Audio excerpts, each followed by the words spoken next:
dan menggunakan huruf Yunani yaitu huruf tau yang bentuknya sama seperti huruf T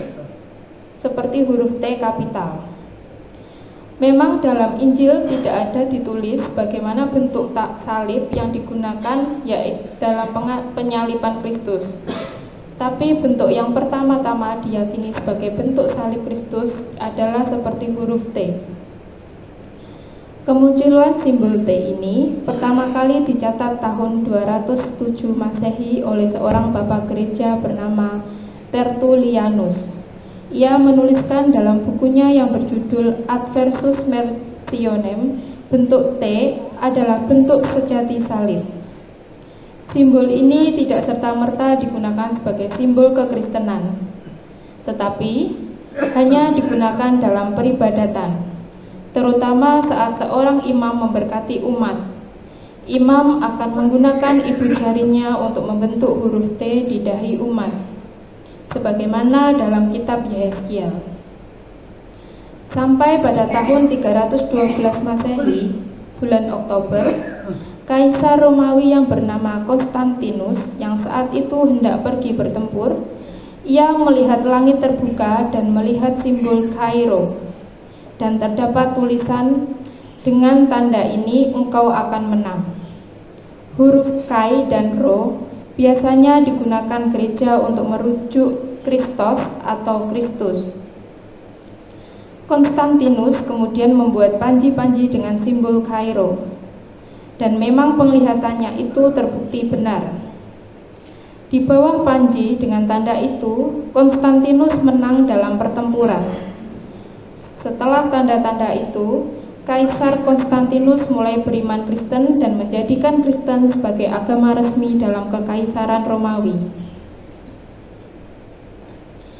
Simbol Kairo adalah awal mula simbol salib digunakan oleh umat Kristen.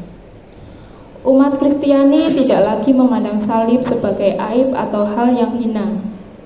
Iman Kristen mulai memahami bahwa salib adalah tanda kemenangan Kristus, sama seperti simbol Kairo yang adalah tanda kemenangan bagi Konstantinus. Dari simbol Kairo, gereja-gereja telah dengan berbagai tradisi mulai menggunakan salib. Pertama-tama dengan bentuk huruf T. Kemudian muncul bentuk-bentuk salib lain sesuai dengan tradisi gereja. Gereja dengan tradisi Latin memiliki salib Latin, sementara gereja dengan tradisi Yunani mengenal salib Tau dan salib Yunani. Juga gereja Yerusalem memiliki salib Yerusalem. Gereja dengan tradisi Timur memiliki salib ortodoks. Setiap bentuk salib itu memiliki makna untuk mengekspresikan iman Kristiani, terutama sebagai tanda kemenangan. Salib yang kita gunakan di gereja kita ini adalah salib Latin, salah satu bentuk salib yang paling sering kita lihat, terutama di Indonesia. Dengan katekese hari ini, diharapkan kita bisa bersama-sama memahami bahwa kita sebagai umat Kristiani adalah satu dalam keragaman. Bila kita melihat ada gereja dengan bentuk salib aneh-aneh, janganlah kita langsung menganggap bahwa gereja itu sesat atau palsu. Sebab tidak semua gereja menggunakan simbol salib yang sama dengan kita. Dalam keragaman bentuk salib itu, kita umat Kristiani satu dalam Kristus. Pada katekese berikutnya kita akan membahas lebih dalam tentang makna dari simbol-simbol salib yang digunakan gereja-gereja.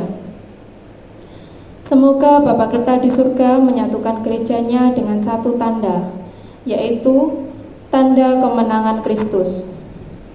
Apapun simbol yang kita gunakan untuk mengekspresikan iman kita, semua itu adalah demi kemuliaan Bapa dan Putra dan Roh Kudus, seperti pada permulaan, sekarang, selalu, dan sepanjang segala abad.